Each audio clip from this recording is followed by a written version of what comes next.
oftentimes when we think about disclosure with our donor conceived kids, the telling of their donor conception origins story, we think it has to be done in a really deliberate, intentional sit down sort of way at times, and we have to structure the conversations and sit, and plan how we're going to do it and the like. And that's to some extent true. It's good to have a bit of a sense of how often and how you'll do things with your child. But you need to allow for the organic side of family and village life when these sort of conversations can crop up with your children.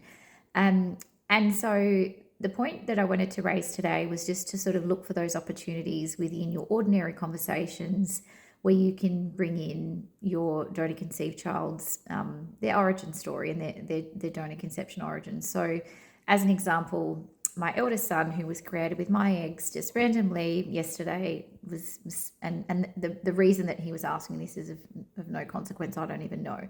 He was just asking, Mum, do you think I'll look like you when I get older?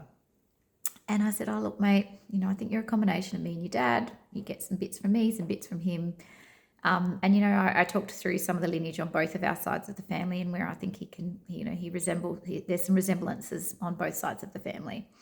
And obviously just from a physical perspective, our children develop traits that they see from us, and through our care and our love and all those good things. So it's not just the physical characteristics and traits that they take on. But that was my answer. I said, mate, I think you'll be a combination. But I took it as an opportunity also to bring in around my donor conceived son's origins and his physical characteristics. And so I said, for your brother, I think he's also a combination. He looks like his dad and he also looks like his donor.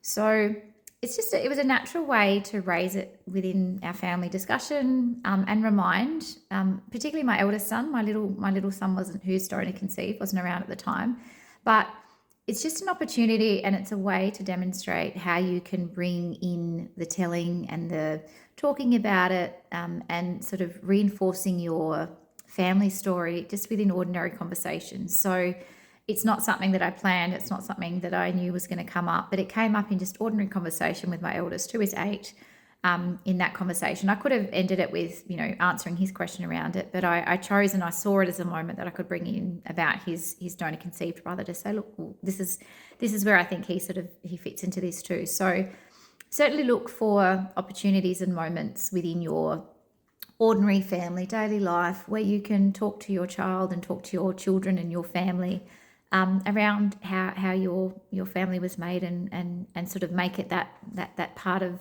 your narrative.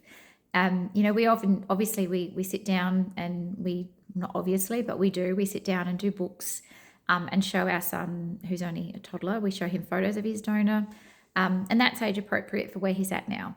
As sort of he gets older, we'll have to think of ways and make it, tailored to his age and his understanding.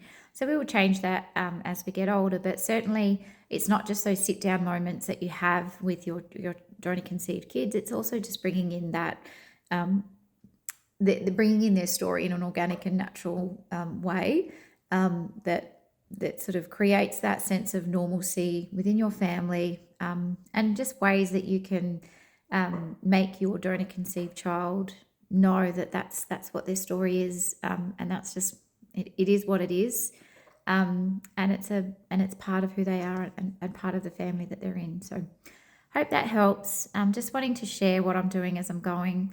I'm learning as I'm going. I'm certainly no expert in any of this. I research where I can, but I'm sharing it as I'm going. So this is lived experience as we go along, but I do hope it helps. Thanks.